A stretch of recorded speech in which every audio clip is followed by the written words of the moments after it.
Admiral Vextar stood on the bridge of his massive warship, looking at the small blue planet on his screen. Earth. Target number 848. He had conquered 847 worlds before this one, and each victory had been easy. His empire ruled the galaxy because they were smart, strong, and patient. They studied their targets for months before attacking. They knew exactly how to win. The humans living on Earth had no idea what was coming.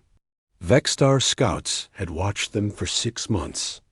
They saw primitive rockets that barely reached their own moon. They saw weapons that used simple explosives and metal bullets. The humans fought each other constantly over land, resources, and beliefs. They were divided into hundreds of small nations that could never work together. Perfect prey. Captain Jake. Morrison was drinking coffee at Luna Base when the alarm started screaming. He dropped his cup and ran to the control room. The night shift was staring at their screens with wide eyes. "Sir, you need to see this," said Lieutenant Amy Foster, pointing at the radar display. 30 large objects just appeared at the edge of our solar system. They're moving toward Earth. Jake felt his stomach drop. The objects were huge, bigger than anything humans had ever built. They moved in perfect formation, like a military fleet. But that was impossible. Earth had never made contact with aliens before. "Get me General Rodriguez on the emergency line," Jake ordered, "right now." On Earth, Dr. Lisa Carter was sleeping when her phone rang. She worked for NASA as their top expert on possible alien life. For 20 years, she had dreamed of making first contact with beings from another world. She never imagined it would happen like this. "Dr. Carter, we have a situation," said the voice on the phone. "We need you in Washington immediately. Military transport is already on the way to pick you up." Lisa got dressed quickly and grabbed her emergency bag. She had prepared for this moment her whole career. As she waited for the transport, she looked up at the stars and wondered what was coming. General Alex Rodriguez had not slept in 18 hours. He sat in the Pentagon's war room, surrounded by screens showing the alien fleet. Every few minutes, his phone rang with calls from world leaders. Everyone wanted to know the same thing. What did the aliens want? "Any response to our transmissions?" Rodriguez asked. "Nothing, sir," replied Colonel Ryan Mitchell. "We've sent messages in every language, math, music, and pictures. They're ignoring us completely." Rodriguez rubbed his tired eyes. He had spent 40 years in the military, fighting in wars across the globe. But this was different. This was not just about America, or even Earth. This was about the survival of the human race. The alien fleet moved closer to Earth every hour. They traveled faster than anything humans could build, but they were not rushing. They moved like hunters who knew their prey could not escape. Admiral Vextar reviewed his battle plans one more time. The humans had approximately 200 military satellites in orbit around their planet. Their largest warship was only 400 meters long. Their most powerful weapons were nuclear missiles that moved slowly and could be easily destroyed. The invasion would follow standard protocol. First, his ships would destroy all human satellites and space stations. Second, they would attack the largest military bases from orbit. Third, ground troops would land in major population centers. The humans would surrender within 72 hours, just like every other species had done. Vextar-S aide, Commander Zeekmol, approached with a datapad. "Admiral, our computers have finished analyzing human military communications. Their tactical knowledge is surprisingly extensive, but their technology is primitive." "Explain," Vextar said. "They have detailed records of thousands of battles and wars. They study military strategy like a science. However, their weapons use chemical explosives and kinetic projectiles. They should pose no significant threat to our forces." Vextar nodded. Every species fought wars, but most civilizations moved beyond primitive conflict once they reached the stars. Humans were still using the same basic weapons their ancestors had used centuries ago. It showed how backward they were. Captain Jake Morrison watched the alien fleet through Luna Base's telescope. The ships were beautiful in a terrible way. They looked like massive daggers made of dark metal and glowing energy. Even from millions of kilometers away, they made him feel small and helpless. "Sir, we're getting reports from Earth," said Lieutenant Foster. "Every government is mobilizing their military. A president has declared a global emergency." Jake had served in the Space Force for 15 years. He had always known that humanity might encounter alien life someday. But in every scenario they had planned, the aliens were peaceful explorers or traders. No one had seriously prepared for this. Dr. Lisa Carter arrived at the Pentagon as the sun was rising. She was escorted to the war room, where dozens of military officers and scientists were working frantically. General Rodriguez looked exhausted but alert. "Dr. Carter, thank you for coming," Rodriguez said. "We need your expertise. What can you tell us about these aliens?" Lisa studied the images of the alien ships on the screens.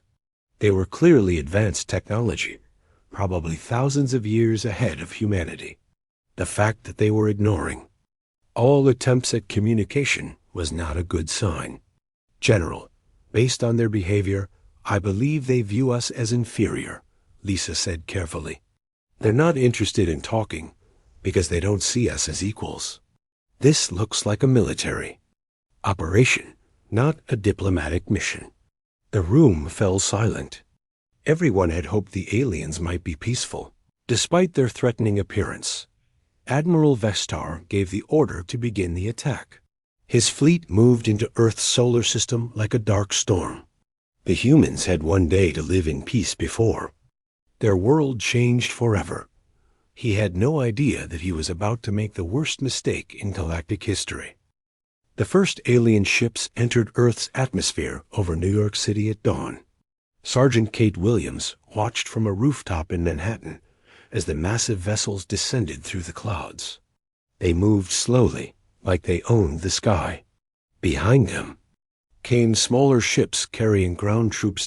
Kate had been in the Army for 12 years. She had fought in 3 different wars on Earth, but nothing had prepared her for this. She spoke into her radio with a steady voice that hid her fear. "All units, this is Bravo 6. Enemy landing craft approaching Times Square. Prepare to engage on my signal." The aliens had destroyed most of Earth's satellites during the night. They had also bombed major military bases around the world. But they had made one mistake. They thought destroying big targets would make humans surrender. They did not understand that human soldiers were trained to fight even when things looked hopeless. Admiral Vestar watched the invasion begin from his command ship. His computers showed green lights everywhere. Earth's orbital defenses were gone. Their major military installations were burning. The first wave of ground troops was landing without resistance. "Admiral, the humans are not broadcasting surrender messages," reported Commander Zekmol. "Our translators are picking up military chatter instead." "Impossible," Vestar said. "Show me." The main screen displayed intercepted human communications. Soldiers were reporting to their commanders. Pilots were requesting permission to attack. Citizens were evacuating to predetermined shelters.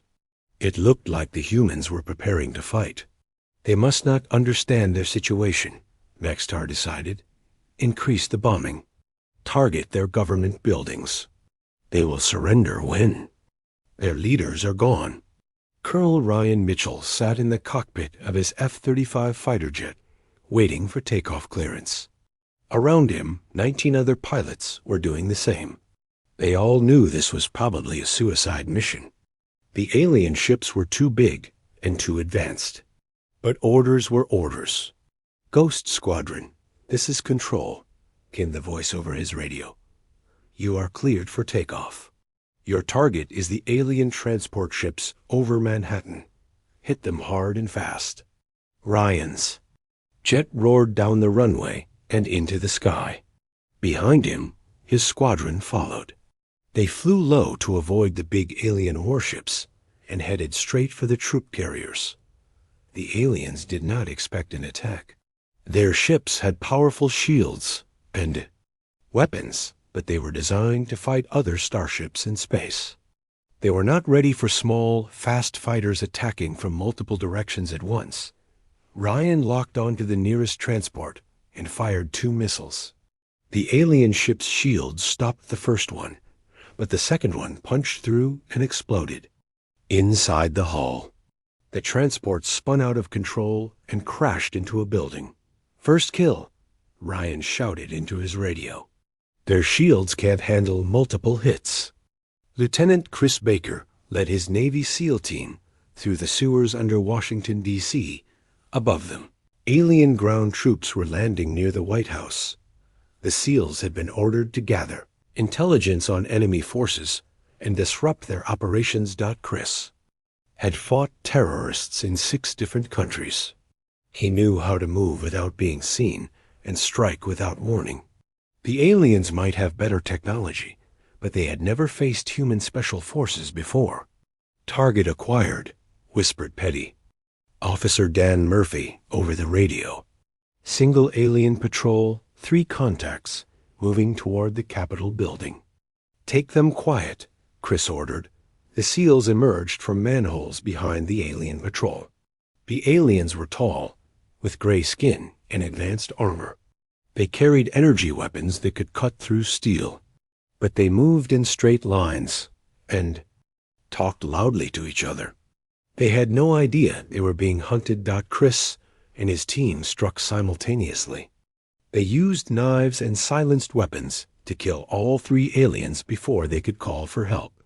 Then they dragged the bodies into an alley and took their weapons and equipment.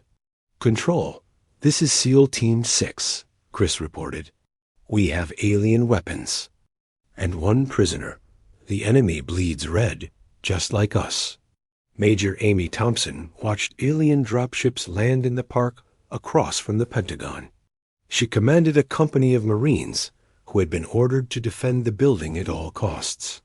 They had set up defensive positions using everything they could find: concrete barriers, sandbags, abandoned cars, and office furniture. The aliens came out of their ships in perfect formation.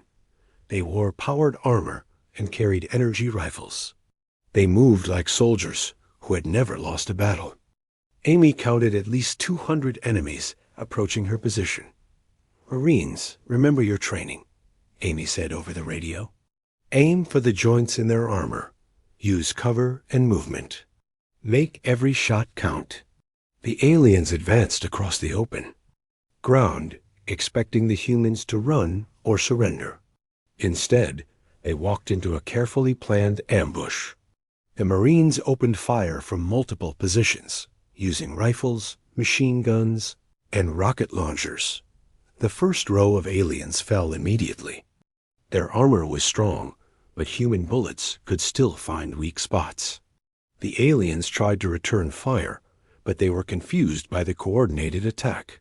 They had expected to fight panicked civilians, not trained soldiers. Admiral Vextar stared at his tactical display in disbelief.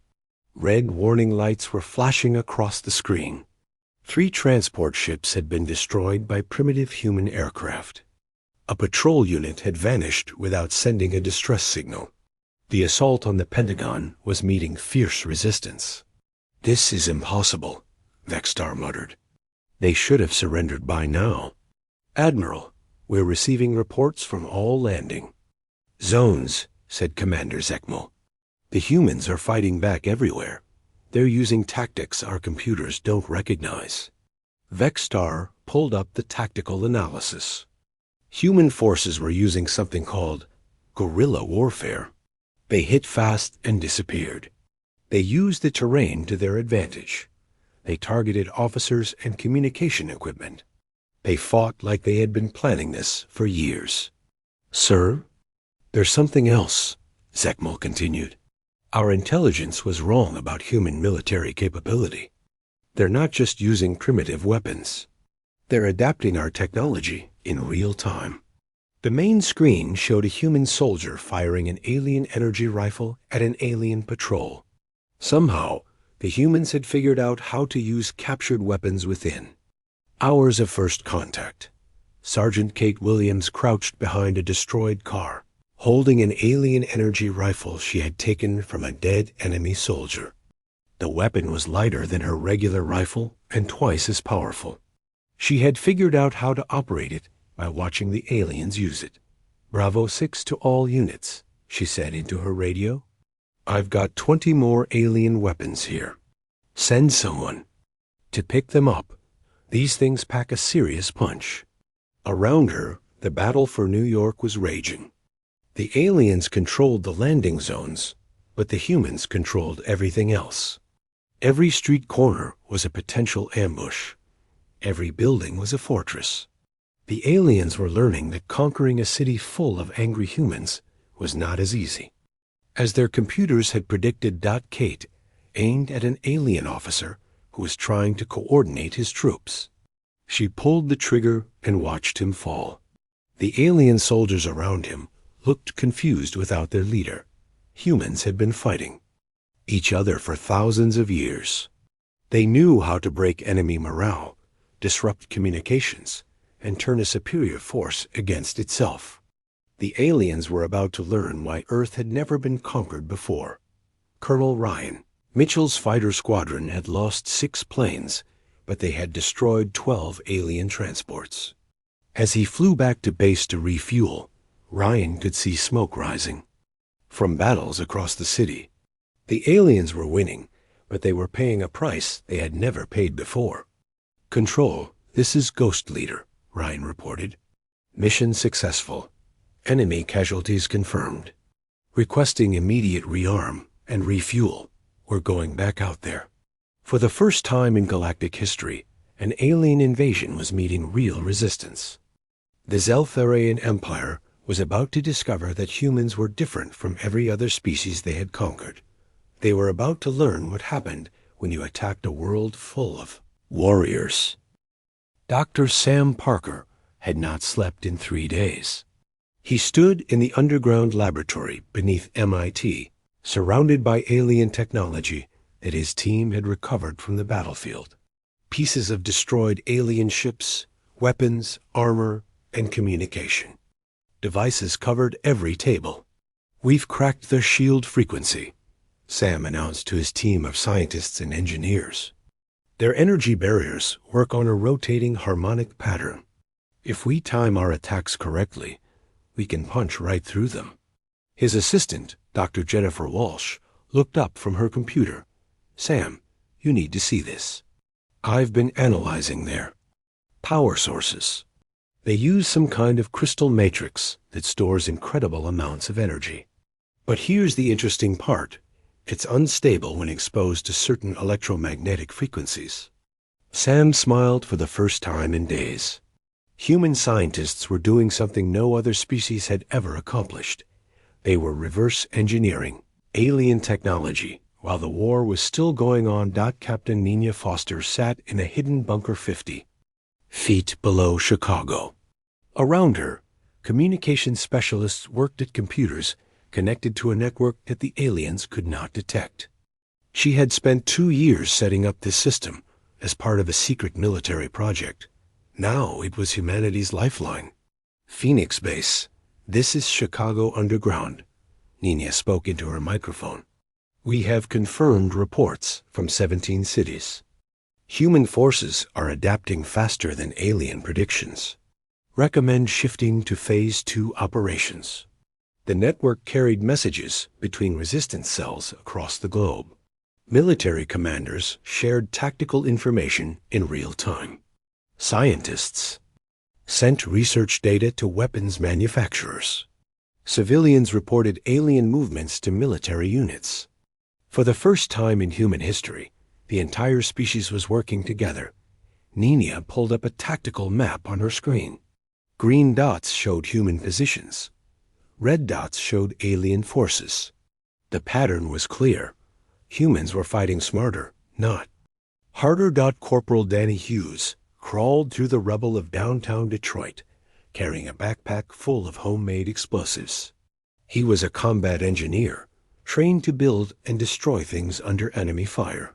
The aliens had better technology, but they had never faced someone who could turn ordinary materials into deadly weapons. Danny spotted an alien patrol moving down the street.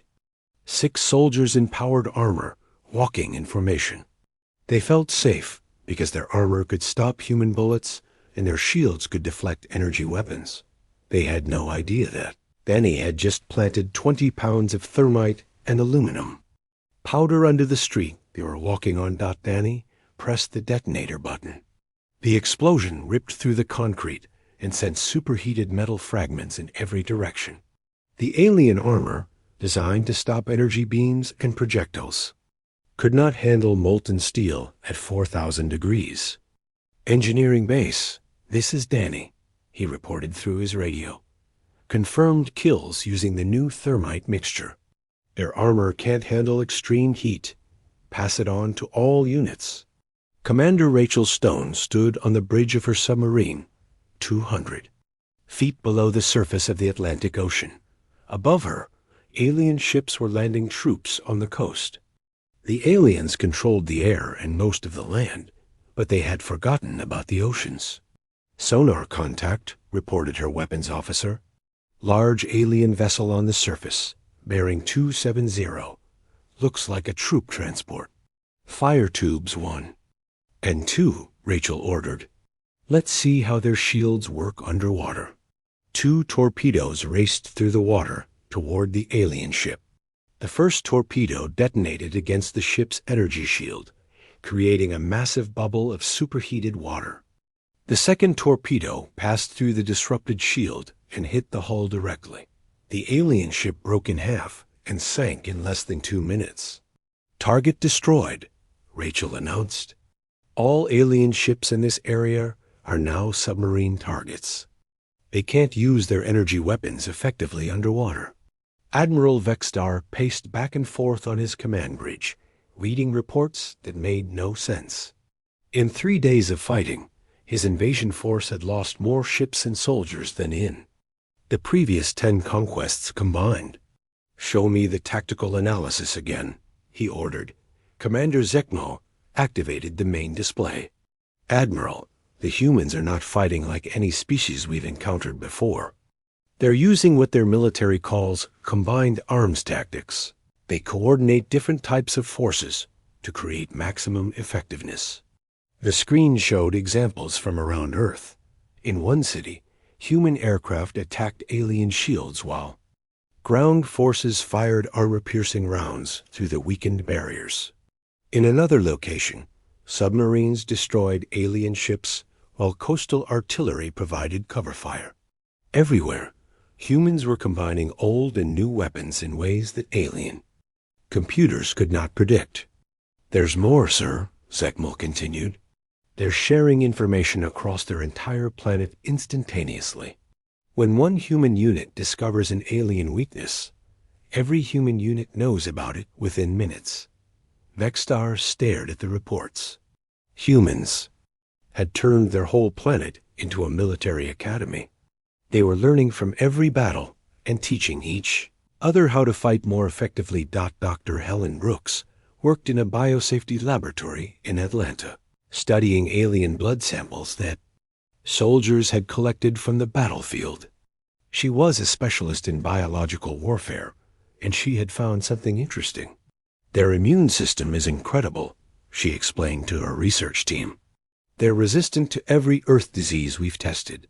But they have one weakness. They're vulnerable to certain atmospheric changes." Helen pointed to her computer screen, which showed the results of her experiments. "If we can introduce specific chemicals into the air around alien forces, it will interfere with their breathing apparatus. Their armor filters can't handle certain combinations of Earth gases." Within hours, Helen's discovery was transmitted to military units worldwide. Chemical engineers began producing gas grenades that could disable alien troops without harming humans. Once again, human adaptability was turning the tide of battle. Commander Tony Black sat in the cockpit of humanity's first hybrid fighter aircraft. His jet used human engines and alien weapon systems that Dr. Parker's team had figured out how to operate. It was faster than any human aircraft and more maneuverable than any alien ship. "Ghost Squadron, this is Black Leader," Tony said over his radio. "Beginning attack run on alien command ship. Follow my lead and watch for their energy weapons." Tony's squadron dove toward the massive alien vessel hovering over Los Angeles. The ship's defensive systems fired energy beams at the approaching fighters, but the human pilots used evasive maneuvers that confused the alien targeting computers. Tony fired his alien plasma cannons at the command ship's shield generators. The weapons, modified by human engineers, punched through the alien defenses and caused secondary explosions throughout the ship. "Direct hit," Tony shouted. "Their command ship is going down." Captain Susan Grant watched the alien command ship crash into the ocean from her position on the Santa Monica Pier. She commanded an Army Corps of Engineers unit that had spent the last 3 days turning Los Angeles into a fortress. Every major street had anti-vehicle barriers made from concrete and steel. Every tall building had been converted into a sniper's nest. Every tunnel and sewer had been booby-trapped with explosives. The aliens might control parts of the city, but they had to fight for every block. "Engineering Command, this is Grant," Susan reported. "Enemy command ship neutralized. Beginning Phase 3 fortification. Estimate completion in 6 hours." Around her, soldiers and civilians worked together to build defensive positions. Humans had spent thousands of years learning how to defend cities from invaders. Now they were using that knowledge against an enemy from the stars. Admiral Vex Tar received the report about his lost command ship with growing alarm. The humans were not just surviving his invasion, they were learning how to win. "Sir, we're detecting something else," said Commander Zekmo. "Human industrial facilities are converting to military production. They're manufacturing weapons designed specifically to fight us." Vexstar looked at the intelligence reports. Human factories that had been making cars yesterday were producing anti-aircraft missiles today. Humans were treating the invasion like a problem to be solved through engineering and mass production. "Admiral, there's one more thing," Zekmo said quietly. "Our prisoners report that humans have been studying military strategy for their entire recorded history. They have detailed records of thousands of battles, wars, and conflicts. They treat warfare like a science." For the first time since the invasion began, Admiral Vestar felt something he had never experienced before: doubt. The humans were not just fighting back, they were getting better at it every day. The Zeltharian Empire had made a terrible mistake. They had attacked the only species in the galaxy that considered war to be both an art and a science, and the humans were just getting started. The war room in the Zeltharian capital ship was filled with tension. High Admiral Kethrin, Supreme Commander of the Empire's military forces, studied the reports from Earth with growing disbelief. No species had ever resisted a Zeltharian invasion.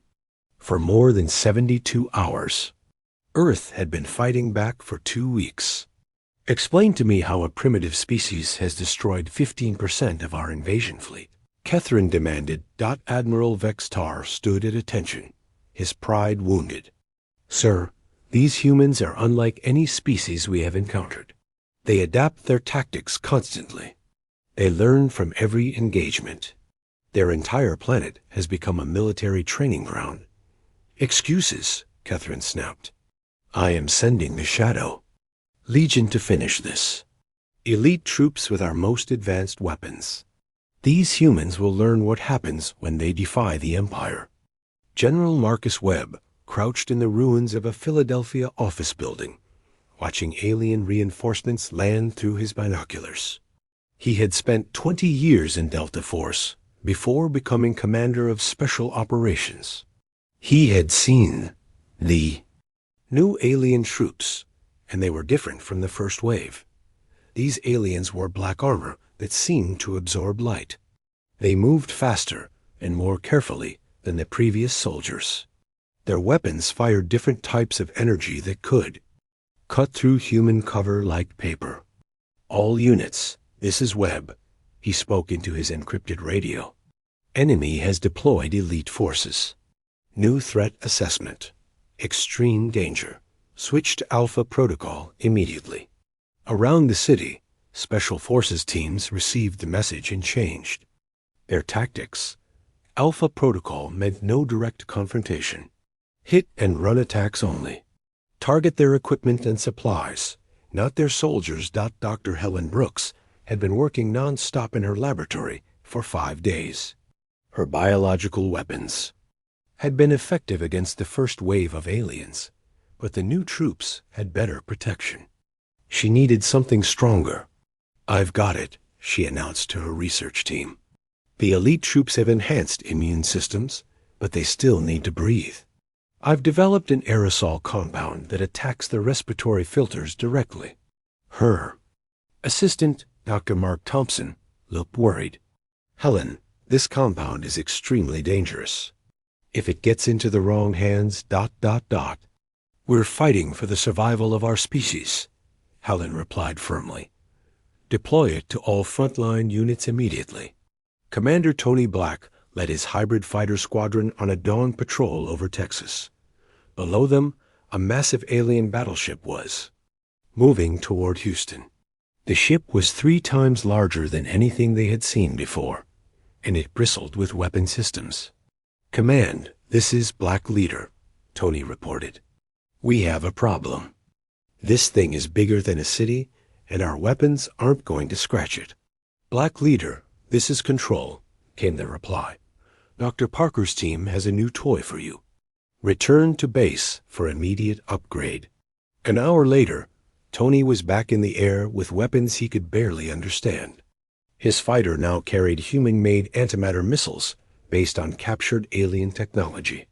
Each missile could destroy a city block. "Weapons hot," Tony announced. "Beginning attack run. If this doesn't work, we're all dead." Dr. Kevin Smith worked in a secret laboratory beneath the Nevada desert. He was a theoretical physicist who had been studying alien energy systems since the invasion began. Now he had found a way to turn human science into a weapon. The alien ships use quantum field generators to maintain their structure. He explained to the military officers watching his demonstration. "If we can disrupt those fields with a focused gravitational pulse, their ships will literally tear themselves apart."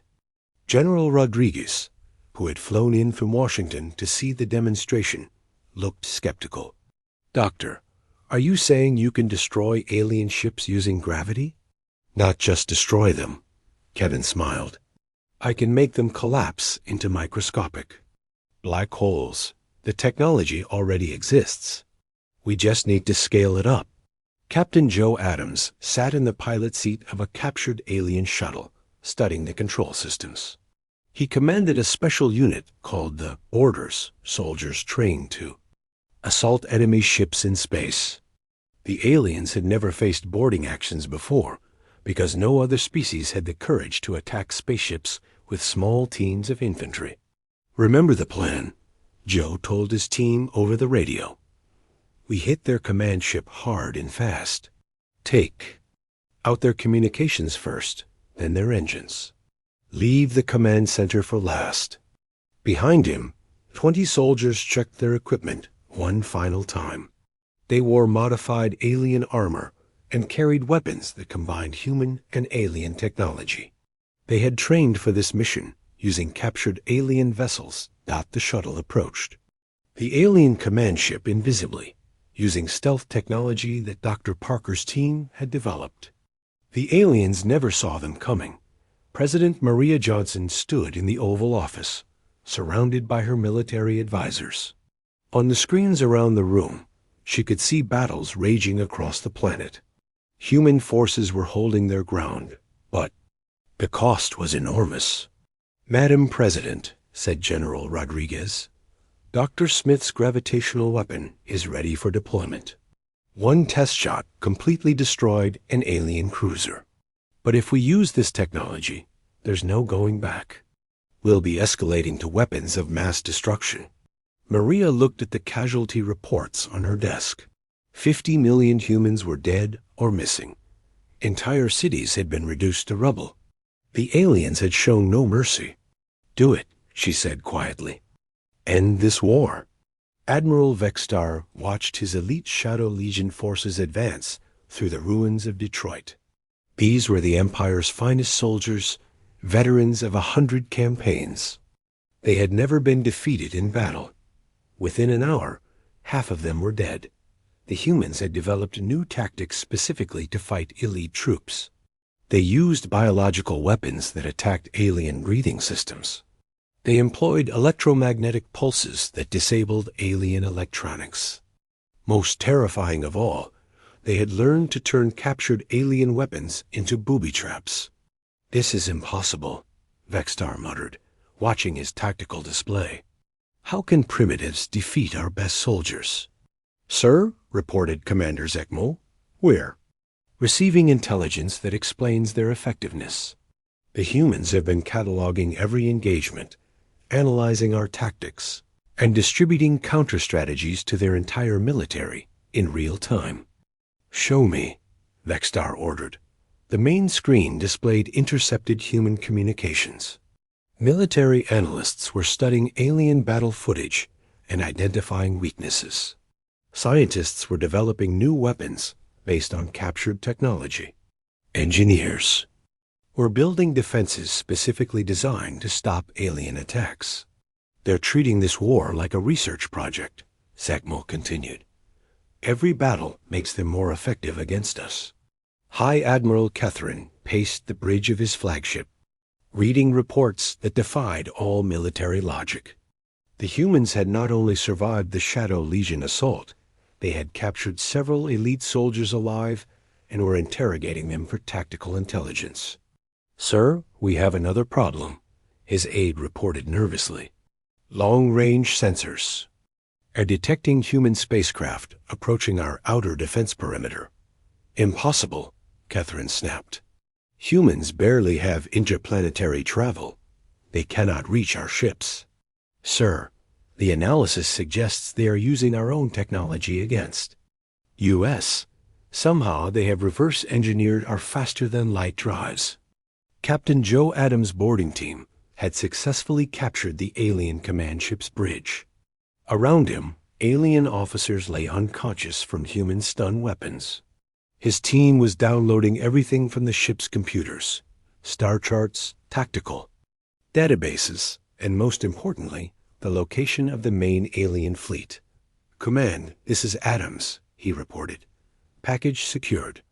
We have their navigation data and fleet positions. Transmitting now." The information raced through human communication. Networks at the speed of light. Within minutes, every human commander on Earth knew exactly where the alien reinforcements were hiding. Commander Tony Black's antimatter missile struck the alien battleship's main reactor. The explosion was visible from orbit as the massive vessel disintegrated in a ball of pure energy. Around him, his squadron watched in amazement as pieces of the alien ship rained down over Texas. "Command, this is Black Leader," Tony reported. "Target destroyed. The big alien ship is gone. Completely gone." Dr. Kevin Smith's gravitational weapon fired for the first time in actual combat. The beam struck an alien cruiser and compressed it into a point smaller than an atom in less than a second. The surrounding alien ships fled in panic as they watched physics itself turn against them. "Gravitational weapon successful," Kevin reported to the Pentagon. "One shot, one kill. The aliens have never seen anything like this." Admiral Vextar stared at his tactical display as red warning lights flashed across every screen. Half his fleet was destroyed or disabled. His elite troops were in full retreat. The humans had somehow acquired weapons that violated everything he knew about. Physics. Sir, incoming transmission from High Command, reported ZEK single quotes mole.high. Admiral Kethrin's face appeared on the screen, his expression grim. Admiral Vextar, you are relieved of command. I am taking personal control of this operation. Sir, with respect, these humans are not like any species we have faced before.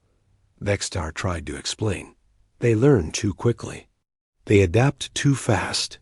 We need to reconsider our approach. There will be no retreat, Kethrin declared.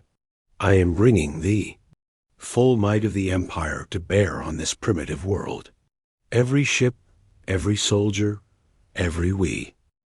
High Admiral Kethrin's entire battle fleet emerged from hyperspace at the edge of Earth's solar system. 300 warships, the largest military force in galactic history, moved toward the small blue planet that had dared to resist the Empire. Kethrin stood on the bridge of his flagship, confident that overwhelming force would succeed where strategy had failed. No species could stand against the full might of the Zeltharian Empire.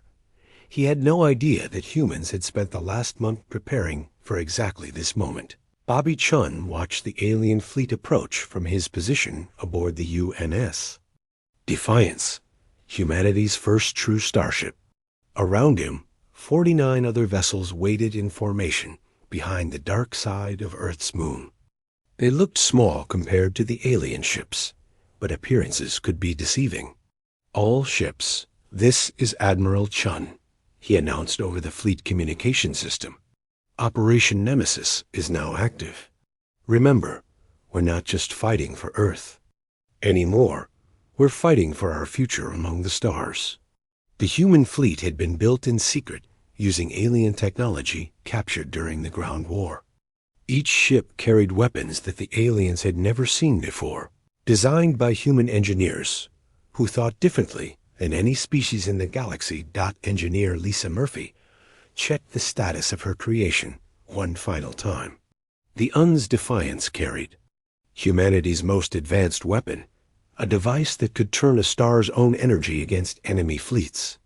It was based on alien technology, but improved with human innovation. Admiral, the stellar resonance cannon is ready for deployment, Lisa reported. One shot will disrupt every alien ship within a light-minute radius. How does it work? Sean asked. We fire a focused gravitational pulse at the sun, which causes a controlled solar flare. The electromagnetic radiation will overload every alien ship's electrical system simultaneously. It's like a galaxy-sized electromagnetic pulse. Dr. Kevin Smith had been working non-stop for 3 weeks, developing weapons that alien science considered impossible. His gravitational bombs could collapse matter into microscopic black holes. His quantum disruptors could make enemy ships exist and not exist at the same time. His temporal lines could slow down alien vessels until they were effectively frozen. In space, President Johnson has authorized the use of all experimental weapons, Kevin announced to his research team. We're about to field test technology that's 50 years ahead of our normal development schedule. Captain Joe Adams led a fleet of captured alien ships, each one crewed by human soldiers who had learned to operate alien technology better than the aliens themselves. His mission was to infiltrate the enemy formation and strike at their command vessels from within. Remember, we look like them from the outside, Joe told his captains over the radio. Get close, identify their flagship, then hit it with everything we have. Make them afraid of their own ships. President Maria Johnson sat in the underground command bunker beneath Washington, D.C., watching displays that showed the approaching alien fleet. Around her, military commanders and scientists waited for her decision to begin humanity's first interstellar war. Madam President, said General Rodriguez, all our forces are in position. The aliens outnumber us 6 to 1, but we have advantages they don't know about. Maria looked at the casualty estimates on her desk. The best-case scenario showed millions of human deaths. The worst-case scenario showed the complete extinction of the human race. "Begin the attack," she ordered. High Admiral Catherine watched with satisfaction as his fleet approached Earth. The planet's defenses looked pathetic compared to his armada. A few dozen small ships hiding behind the moon could not possibly threaten his forces. "All ships, prepare for orbital bombardment," Catherine ordered. "We will glass this entire planet and end this rebellion once and for all." That was when the human fleet attacked. Admiral Chun's ships emerged from behind the moon at maximum acceleration, firing weapons that the aliens had never encountered before. Gravitational bonds collapsed 3 alien cruisers into singularities. Quantum disruptors made 5 enemy vessels simply vanish from existence. Temporal mines froze an entire squadron in slowed time. "Direct hits across the board," reported Chun's tactical officer. "Enemy formation is in chaos." Engineer Lisa Murphy fired the stellar resonance cannon at Earth's sun. The focused gravitational pulse caused a massive solar flare that raced across the solar system at the speed of light. When it hit the alien fleet, every ship's electrical system overloaded simultaneously. 200 alien vessels went dark in the same instant. "Solar weapon successful," Lisa announced. "Enemy fleet is dead in space." Captain Joe Adams' infiltration force struck the alien command ships from within their own formation. The aliens never suspected that their own captured vessels would be turned against them. Joe's ships destroyed 6 enemy flagships before the aliens realized what was happening. "Surprise attack complete," Joe reported. "Enemy command structure is disrupted. They can't coordinate their forces." High Admiral Catherine stared in horror as his invincible fleet was torn apart by weapons that should not exist. Human ships moved faster than physics allowed. Human weapons violated the laws of thermodynamics. Human tactics defied every principle of galactic warfare. How is this possible? Catherine demanded. His tactical officer was pale with fear. "Sir, the humans have weaponized their own star. They're using gravity as a weapon. They're manipulating time and space itself." "Sir, incoming transmission from the human fleet," reported the communications officer. Admiral Chun's face appeared on the main screen. Behind him, the bridge of his ship showed humans working calmly at their stations, completely confident in their superiority. "Admiral Catherine," Chun said politely. "My name is Bobby Chun, Commander of the United Earth Fleet. I'm calling to inform you that your invasion has failed. You have exactly 1 hour to surrender your forces unconditionally." "Impossible," Catherine shouted. "I have 300 ships. "You had 300 ships," Chun corrected. "You now have about 50 ships that are still functional. And they won't be functional much longer." Chun gestured to someone off-screen. On the tactical display, Catherine watched a human weapon strike one of his battleships. The massive vessel simply disappeared, leaving behind a small black hole that consumed 2 nearby cruisers. "We've learned a lot about warfare in the past month," Chun continued. "We've studied your tactics, reverse-engineered your technology, and improved on both. We're now approximately 50 years ahead of your military development." "This is a trick," Catherine protested. "No species can advance that quickly." "We're humans," Chun replied with a smile. "We're very good at learning new ways to kill our enemies. We've had thousands of years of practice." Dr. Kevin Smith activated his most terrifying creation, a weapon that could make enemy ships age rapidly until they crumbled to dust.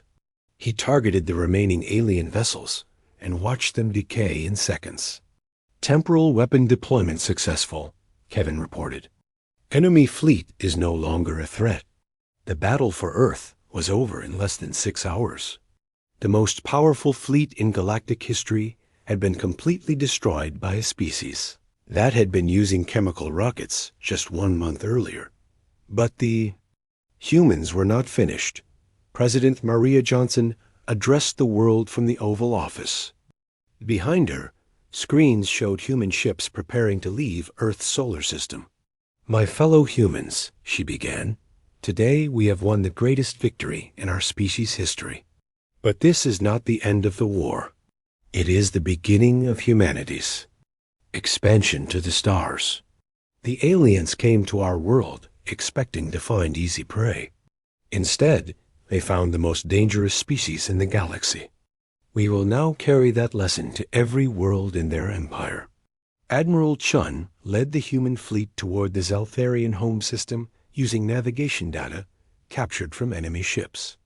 Behind him, 1,000 vessels followed. Warships, troop transports, and colony ships filled with humans ready to claim their place among the stars. "All ships, this is Chun," he announced. "We are no longer defending Earth.